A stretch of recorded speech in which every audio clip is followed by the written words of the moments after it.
Welcome to మన talkies. Sharwanand biker movie release అయింది. ఈ మూవీ చూశాక మూవీ క్రియేట్ చేసిన ఇంపాక్ట్ కన్నా శర్వానంద్ లుక్స్ క్రియేట్ చేసే ఇంపాక్ట్ ఎక్కువ అనిపించింది. అర్జెంటుగా జిమ్కి వెళ్ళి స్లిమ్ అవ్వాలనిపిస్తుంది. సింపుల్ అండ్ షార్ట్గా స్టోరీ చెప్పాలంటే, రాజశేఖర్ ఒక ఓల్డ్ బైకర్ తన కొడుకు శర్వానంద్ని కూడా ఒక బైక్ రేసర్గా తయారు చేయాలనుకుంటాడు. అయితే మధ్యలో వచ్చిన డిస్ట్రాక్షన్స్ ఏంటి, వీళ్ళు ఎందుకు విడిపోయారు, మళ్ళీ ఎలా కలుసుకున్నారు, ఫైనల్గా మనోడు రేస్ విన్ అయ్యాడా లేదా అనేది స్టోరీ. సరే, ఈ మూవీ యూజువల్ ఎక్స్పెక్టేషన్స్ ఏముంటాయి? Rajasekhar comeback movie.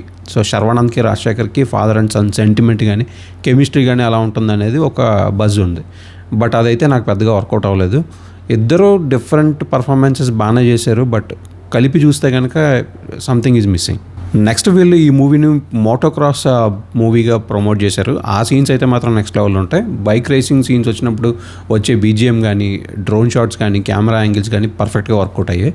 ఎస్పెషల్లీ ఒక సీన్ ఉంటుంది, ఒక క్లిఫ్ మేంచి ఇంకొక క్లిఫ్కి జంప్ చేసే సీన్, అది మూవీకే హైలైట్ అని చెప్పొచ్చు. నాకు బిగ్గెస్ట్ ప్రాబ్లం ఏంటంటే, ఈ మూవీ ప్లాట్ కాసేపు ఇది చెక్ దే ఇండియా వైబ్ ఇస్తుంది. లైక్ ఏదో ఒక స్పోర్ట్ని ఎలివేట్ చేయడానికి ట్రై చేస్తున్నట్టు చూపిస్తారు.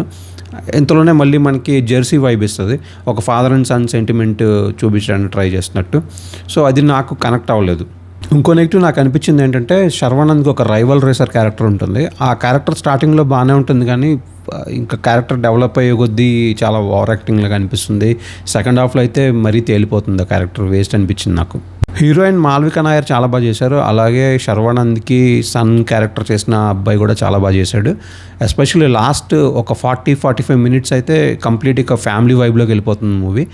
క్లైమాక్స్లో వచ్చే రేస్ మాత్రం చాలా బాగుంటుంది.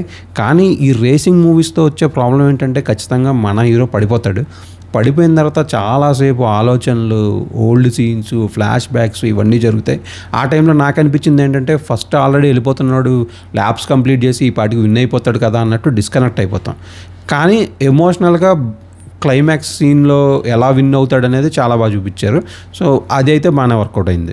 ఓవరాల్గా నా వర్డిక్ట్ ఏంటంటే, ఇది డెఫినెట్గా శర్వానంద్ పర్ఫార్మెన్స్ కోసం అయితే చూడొచ్చు, అండ్ కొన్ని రేసింగ్ సీక్వెన్సెస్ కోసం డెఫినెట్గా చూడొచ్చు.